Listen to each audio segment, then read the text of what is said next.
Dubai air শোতে বিশ্বের বিভিন্ন দেশের অস্ত্র ক্রেতাদের সামনে ভারতের স্বদেশী যুদ্ধবিমান তেজস বিধ্বস্ত হওয়ার ঘটনাটি দেশটির রপ্তানি সম্ভাবনায় নতুন করে শঙ্কা তৈরি করেছে। শুক্রবারের এই দুর্ঘটনায় প্রাণ হারান পাইলট উইং কমান্ডার নমাংস সেল। দুর্ঘটনার কারণ এখনো জানা যায়নি।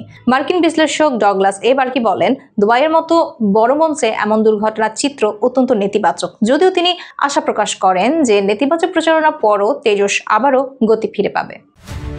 দুবাই বিশ্বের তৃতীয় বৃহত্তম এয়ার শো। এ শোতে এমন দুর্ঘটনা বর্তমানে খুবই বিরল। তবে এর আগে প্যারিস এয়ার শোতেও রাশিয়ার সু-30 এবং মিগ-29 বিধ্বস্ত হয়েছিল। এরপরও রাশিয়ার সেই বিমানগুলো পরবর্তীতে বিভিন্ন দেশে বিক্রি হয়েছে।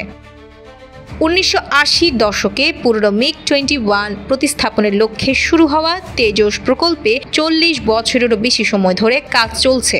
রাষ্ট্রায়ত্ত হিন্দুস্তান অ্যারোনটিক্স লিমিটেড ভারতের জন্য 180টি উন্নত MK-14 ভ্যারিয়েন্ট তৈরির কথা রয়েছে। তবে জি এরোস্পেসের ইঞ্জিন সরবরাহ সমস্যায় ডেলিভারি পিছিয়ে যাচ্ছে।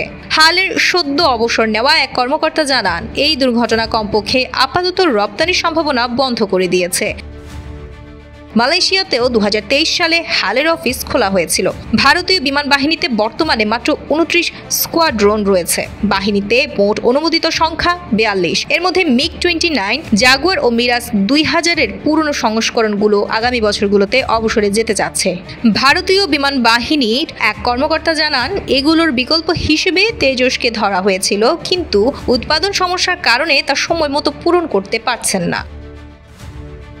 প্রতিবেদনে বলা হয়েছে, তাৎক্ষণিক ঘাটতি পূরণে ভারত ফরাসি রাফাল, মার্কিন F-35 এবং রাশিয়ার সু-57 কেনার বিষয় বিবেচনা করছে। তবে বর্তমানে বিমান বাহিনীর বহরে থাকা প্রায় 40টি তেজসের সংখ্যা আরও বাড়ানোর পরিকল্পনাও রয়েছে।